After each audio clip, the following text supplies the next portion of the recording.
Hey, it's Graham Ashton from the Esports Observer. I'm here with Nicolo Laurent, the CEO of Riot Games. Thanks very much for taking some time to talk to us today. Thank you for coming. I want to start with a sort of a night easy question. You're of course French, and we're watching the finals of the League of Legends World Championships in your home country of France, in Paris.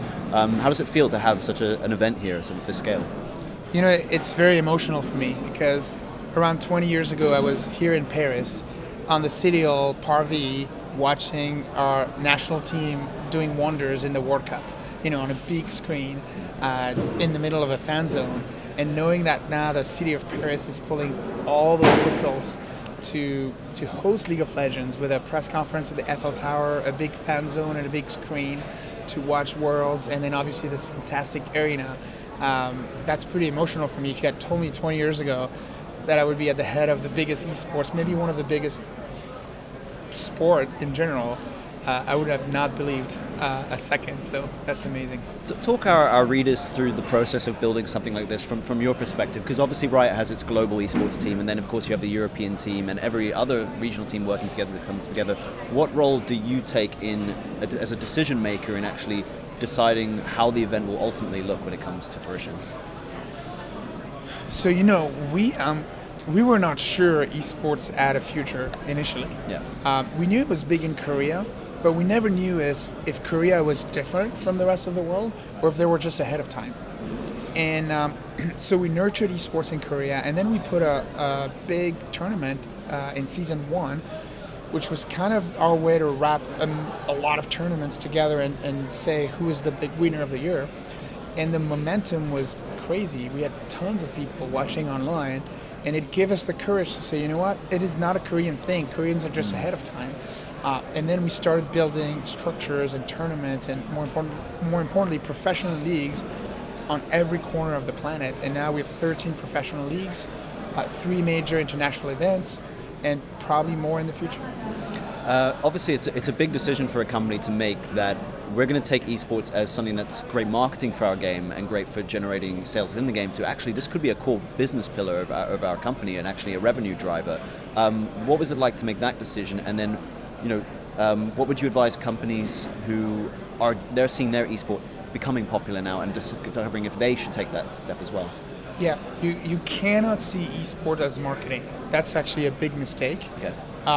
Esports is an ecosystem with teams and sponsors and venues and press and a lot of other people, and so you need everybody to win. Otherwise, the ecosystem is not going to shine. It's not going to shine.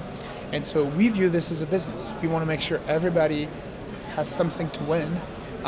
It's profitable for all the actors, and obviously it's taking time. But it's important for us. We view this as a business, and so my advice to every company who wants to get in is, don't view this as marketing, and players will see it through. View this as a business that can shine next to your game. Can you give us some perspective of running what is ostensibly one of the largest private-owned game companies in the world? Obviously, a fully owned company by Tencent, but actually running it as not a public entity, as a private entity. What are some of the challenges and kind of opportunities that come with that? Well, what's awesome is we have amazing creatives at the company. That makes awesome games really fun, very creative. You're going to see our opening ceremony today. I hope you're going to be able to appreciate that amount of creativity. What's also awesome is we're a pretty large company. We're 3,000 people, so we can pull really big stuff, big games, big events that are at the crossroad of sports and game and music and entertainment. The challenge is usually people that are the most creative, the most entrepreneurs, the most innovators, they may struggle working in a large environment with processes and systems. And you need those if you want to pull big events. So to me as a CEO, that's the challenge. How do I navigate a strong culture that put creatives at the center, but at the same time, creatives that work together so that we can do big stuff, big, amazing stuff. And that's the beauty of the role. The working relationship you've had with teams and other stakeholders in the industry has changed over the last few years. We've seen multiple regions go into these long-term partnerships that involve, teams putting a lot of upfront costs, but ultimately gaining benefit through revenue sharing and joining the decision-making process. You, of course, now formed TJ Sports with Tencent to actually co-run the league. Yep. One thing I'm always interested in is one of the big difference between sports and esports right now is no team really owns a stake in the league they play in, an actual share of it. Do you ever see that dynamic changing? Because obviously it's a challenging thing for you as a company to obviously bring other players in to own part of your brands, part of your properties. But where do you stand on this?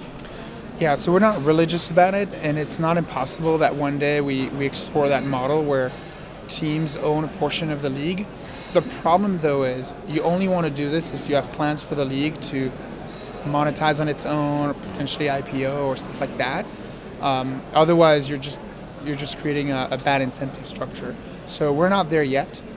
We don't think it's necessary. We have other models where, for example, we share revenue from the league, the sponsors, with the teams to make sure teams can also benefit from the growth of esports and our sponsorships. But we don't have plans so far to have the leagues own an actual portion of the league. Talking a bit about the future, so let's first follow up with that in terms of pushing esports to that level where it becomes a sustainable part of the business. I spoke with John Needham the other day, and he said you're on that route now. The revenues have grown a lot this year, and it's potentially possible next year that it becomes self-sustainable. Are you also able to kind of reconfirm that and sort of confirm that league is heading that direction? Yeah, absolutely. We have a couple of leagues that are already breaking even and profitable, like in China or in Korea. And again, we don't think Korea is different. We think they're just ahead. Yeah. And we're seeing that momentum everywhere in the world. It's going to be faster or slower depending on markets, But we have no doubt that it is going to become a healthy ecosystem, at least for our game, in the near future. To talk about League and Riot in general, obviously now we're about to see a ton of new games coming forward, pushing into new genres. And a lot of these games take League of Legends and will push it out into a broader media franchise. We already have the comic partnership with Marvel, you have the music acts, there's now the potential for an anime. Again, to put it quite simply, what are some of the challenges in taking what was once one game and pushing it into a media franchise, especially when we've seen some other companies attempt this and not always succeed? Yeah. Yes. You want to take your time because there's no point of making another bad video game movie, for example, right? So the way we think about it is, if you look at the entertainment company of the 20th century, which I would say is Disney, really they had their roots in family entertainment, animation, and then built an empire with synergies in consumer products and theme parks and all of that. I think the entertainment company of the 21st century will have their roots in gaming, and from there build amazing synergy with streaming and sports and music and entertainment. And if you believe in that assumption, I think we're pretty well positioned to take a crack at this, especially with League of Legends. And so you're going to see us slowly building there, but you want to do it meticulously because, again, you don't want another bad video game movie, right? Yeah. So we take our time, just like we did with esports. Yeah. We grow slowly. We're starting to get into animation and TV, as we've announced a few weeks ago. We're taking our time to do it right. When you're actually expanding the company to accommodate for those industries, for example, when you were creating your tie-in songs for these tournaments, it's for a game company for the first time, like, okay, we need to bring in people who understand the music industry, can produce a good track, can market it well. What's that like to actually expand your company into those zones and actually hire the right people in? Yeah, so you have to be extremely protective because when you have a successful game, everybody's knocking at your door to do a collaboration. All Hollywood, we live in LA, you have Hollywood, the world music industry, the sports, and so we've been very meticulous. You even see it in our partnerships in the game. We've said no for so many years, only to say yes today with Louis Vuitton, and we're trying to do it, in a pretty sophisticated way. That I don't know if you've seen the partnership we have, where they design skins with their famous creative director in the game. So you need to do it the right way. You need to be very meticulous. You need to be strict about it, and see people who share your creative values. That's what's awesome, because when we partner with Imagine Dragons to write Warriors, the song we did, they share our values. They play the game. They love it. They're not doing this for marketing. That's the point. Don't do this for marketing. Don't throw logos onto somebody's riff. Don't throw logos. Just have genuine creative collaboration. And if there's not that spark, the conversation never follows internally. It starts with the creatives. It starts with an awesome opportunity, not the other way around. looking at all the different titles you're developing, especially the ones that aren't related to League of Legends, the shooting game, for example, which of these was the earliest project? Like how long? Which one did you start working on first after League of Legends? Do you know? So I honestly wouldn't be able to tell you exactly. Yeah. I can tell you the genre Sure. we explored first, which was the card game genre. Right. We explored this genre very early on, actually after a couple of years of operating League of Legends. Now, we tried, we stopped, we rebooted, we canceled, we started again. So the current version of Legends of Runeterra has been only in development for around 3 years, but we explored that genre years ago. That's the first genre we explored. Now, out of all the games you've seen, which one actually started, I actually wouldn't be able to tell you because we reboot so many times. Right. But still, and the interesting thing about all these projects is, you had to keep them in the vault secret for so long, and then finally you unveil them all at once. Yep. What's it like to actually have that kind of development process where you have so many kind of balls to juggle, and then one day you're basically just going to let them all out the bag? Yeah. So we wanted players to understand really the type of games we make. Like most of the industry, they make a game, you buy the box for $60, you play it 20 hours, and you move on. And they're going to ship 10, 15 games a year. We're not making this type of games. We're making a few games, 2, 3, 4 in the next decades, but we're going to go all in. Games that we're going to continue to support for years, if not decades, potentially building sports, etc. And we wanted players to really understand that type of game. And so we said the best way to make them understand is to actually announce these games at the same time as we're celebrating League of Legends. Because on League of Legends, I think we've proven that support over the last 10 years. And we hope people can connect the dots and say, hey, if they can take that approach and that commitment to players with a long-term mindset on other genre, that could be cool. That's what we're trying to do. Are they all going to be free to play? Not necessarily. Okay. We're not religious on business models per se.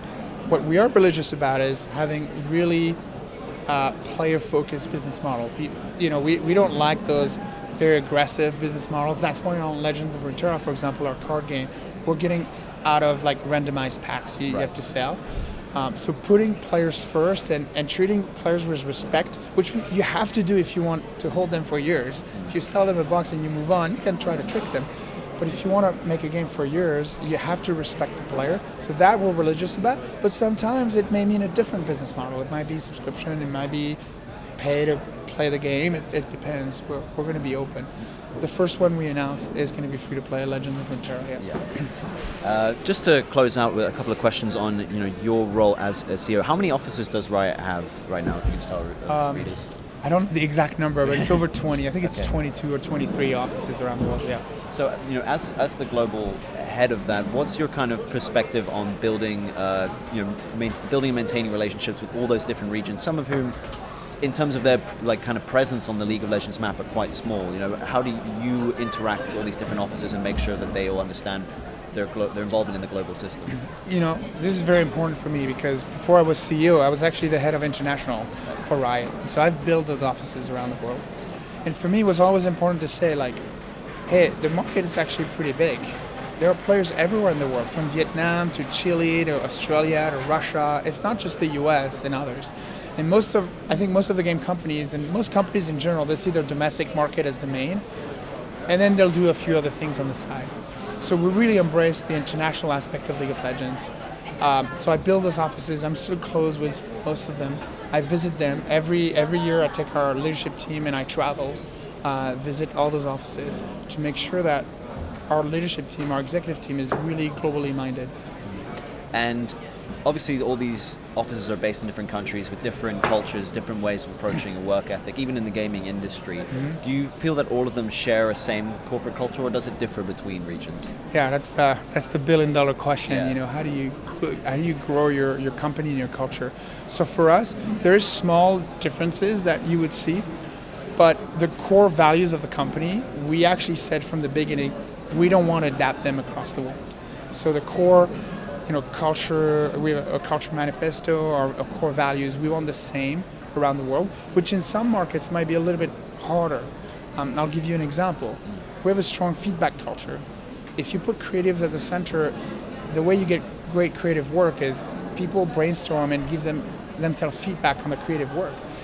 But in certain in certain cultures, especially in Asia and certain Asian countries, it's hard to give feedback, especially to someone who is more senior than you. And so we said, this is something we cannot compromise. We have to hire people who breathe our values, because otherwise they're not going to work well together. And because we stick to this and we're strict, we can have amazing collaboration. So when we did KDA last year, our Korean team could really work with our team in LA to make an amazing performance, an amazing skin line, because we stick to those values. So that's been our motto over the years. And I think the last question is, it's a question again I posed to John. With the new games, there's a potential to reach markets that perhaps are not so MOBA orientated. So for example, in India, Counter-Strike is quite big, so there's potential for the shooting game. Do you see the potential to grow further in regions such as Africa, the Middle East and India? Markets that are big gaming markets to an extent, but perhaps not quite attuned to the Riot culture this year. Yes, absolutely. We think, when we look at gamers around the world, a lot of people think gamers are very different. There are actually much more in common between a gamer in India, in Brazil, in the US, and in China that you would think. And so we definitely have ambitions to serve our games everywhere around the world. For example, we've just announced that we're going to gradually bring all of our games and products into the Middle East and North Africa and start to offer Arabic services for all of our projects. India is something we're still looking into. It's just a question of time and when, but not a question of if. Nicolo, thanks very much for the time. Thank I really you. appreciate it. Thank Cheers. you. Cheers.